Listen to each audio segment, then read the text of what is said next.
Во студиото, околу се оно што се случуваше утринава, ќе поразговарам со нашиот нов колега. Христо, доаѓаш во телевизија Нова во интересно време со настани вредни за анализирање. Ти беше утринава во црквата Свети Спас, присуствуваше и лично на оно што се случуваше таму. Како го гледаш ти сето ова со договорот со Бугарија и ова што се случува добрососедството помеѓу нашите две земји? Па атмосферата на триумфализам и на нешто што е историско продолжи и денес, Сабајле. Сликата беше фасцинантна. Имаше многу гости, министри, дипломатски кор, црвени теписи, двајцата премиери Заев и Бојко Борисов. И за прв пат се свиреше странска химна. Јас не се сеќавам претходно некојаш да имало. Значи, химната на Република Бугарија пред Заев и Борисов да положат цвеќиња, односно венци на саркофагот каде што почиваат костите на македонскиот великан Гоце Делчев. Тоа е новото. Имаше аплаузи, имаше се, само го немаше народот она што беше специфично за прославата на овој ден, на овој светл ден Илинден. Што е за нас сега интересно како аналитичари? Дека оваа помпа помина, договорот се потпише, сега останува период на прочистување. Значи, дали ќе отидеме во рајот или ќе отидеме во пеколот, треба да видиме. Оставање простор. Ние треба да водиме внимание на нештата дека да, Заев е во право кога вели дека треба да се промениме како регион. Балканот не смее да остане слепо црево, но Македонија не смее да биде во позиција на чергиче. И сите од неа да си ги бришат нозете.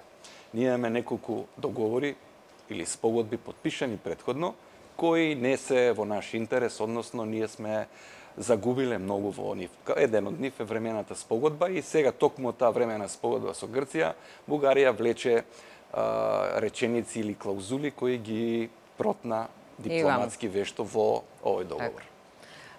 Како тебе ти изгледа овој договор? За народот овој договор е еден вид на капитулација.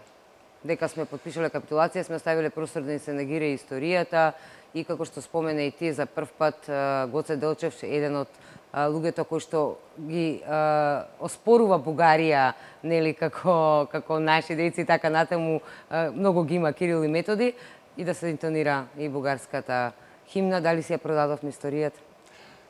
Па, историјата, барем на овие простори, секогаш одела во насока од каде што дувал ветрот и тоа се случило и со Гоце Делчев. Бугарите едно време се плаши од Гоце Делчев, потоа коските успеавме да ги донесеме во Македонија, тој почива во слободна Македонија, што била негова желба, за потоа бугарите да се кажат што го направиле. Тоа, еве, сега стигнавме до нешто што сакаме да биде договор за добро соседство, но ми се чини дека ќе треба уште многу фурни леп да изедеме, односно политичарите од двете страни да изедат и да заборават некои работи, да се надминат себе си, да биде тоа навистина вредно и да трае. Ми се чини во позиција кога Софија се однесува во однос на Македонија, односно во однос на Скопје, како многу постар и поискусен брат, не може да зборуваме за добро соседство. Инфериорно. Инфериорно. Значи, во еден од членовите стои дека Бугарија нас ќе ни помага во евроинтеграциите, меѓутоа тоа е исто како кога таткото си го носи синот и ќе му каже низ која врата треба да влезе и како да се однесува, што задира во суверенитетот, тука задира и во сферата на одбраната, кога станува збор за интеграцијата во НАТО, тука и тука треба да се прашаме што понатака, како ќе оди таа соработка. Има доста отворени моменти и според мене исто така е клучно да се разграничи што е договорот за добро соседство, а кои се двата меморандума што ги подпишаа во Скопје, за да не се лепиме на иста работа. Оти двата договора не се со иста тежина. Односно меморандумите и тој договор. Велела дека ќе има и комисија која ќе надгледува како ќе се имплементира овој договор и тоа е малку нејасно што таа комисија ќе следи, кого се ќе следи, нели медиумите беа тука на тапета, сепак од друга страна се вели дека е историски договор, така го нарече премиерот Заев овој договор. Моравме ли да го подпишеме овој договор сега, зошто толку брзање, зошто одеднаш? се очигледно е дека од Брисел дува такви ветришта, Могерини тоа си го кажа и сето на што се случуваше практично и пред изборите беше јасно дека една партија која беше долго време на власт, односно една коалиција треба да падне и од таа коалиција една партија ќе преживее, а ВМРО мора да отиде во опозиција, што сега се случува.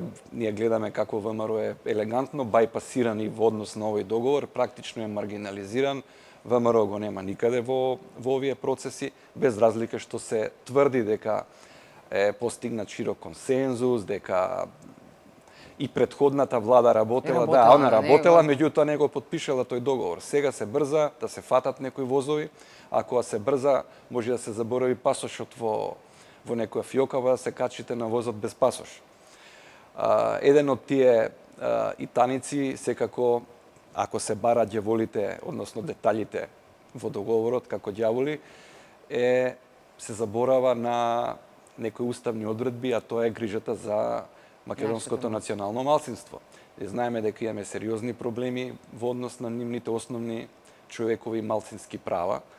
Бугарија е на тапет во Советот на Европа, таа е држава во која има пост-мониторинг, се наблюдува состојбата, има судски процеси.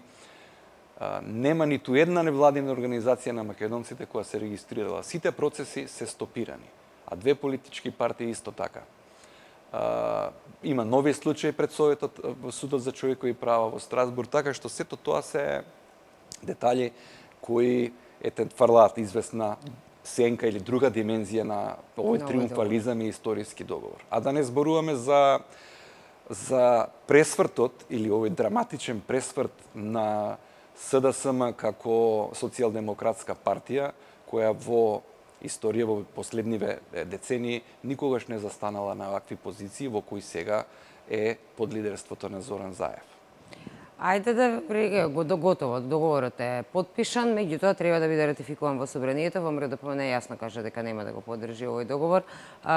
Сега сите велат дека доколку па се направи таков циркус да го потпише владата, а да не го биде ратификуван од Собранието, дека тоа ќе им даде на Бугарија право да речат на Европа: еве, видете колку се лоши, ние најдобро намерно, тие не потпишаа. Што во Солуција 1 и Солуција 2, да се потпише и да не се потпише? Па не знам, мислам дека математиката ќе покаже оти договорот ќе се ратификува во Собранието, затоа што простото мнозинство тоа го кажува, математиката е таа.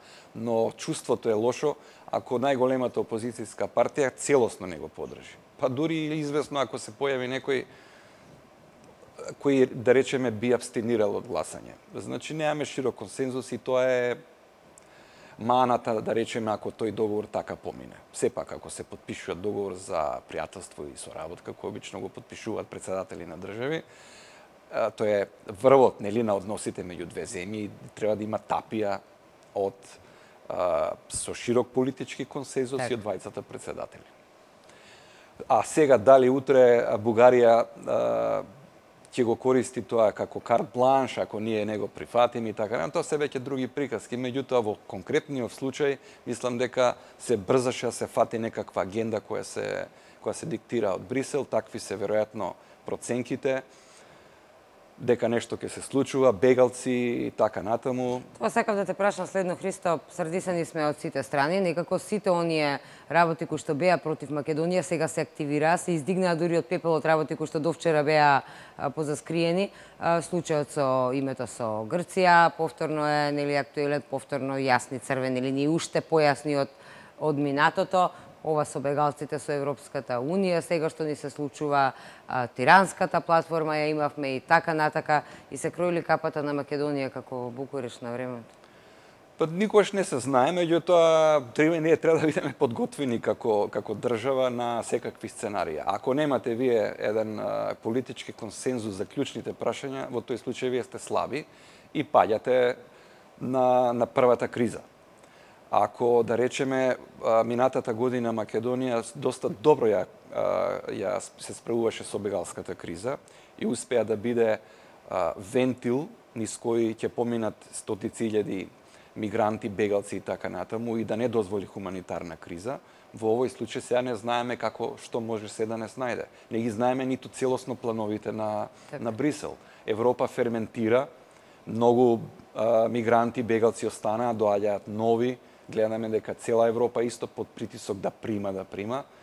А исто така гледаме дека многу држави застануваат цврсто на национални позиции, не дозволуваат прилив на мигранти и на бегалци.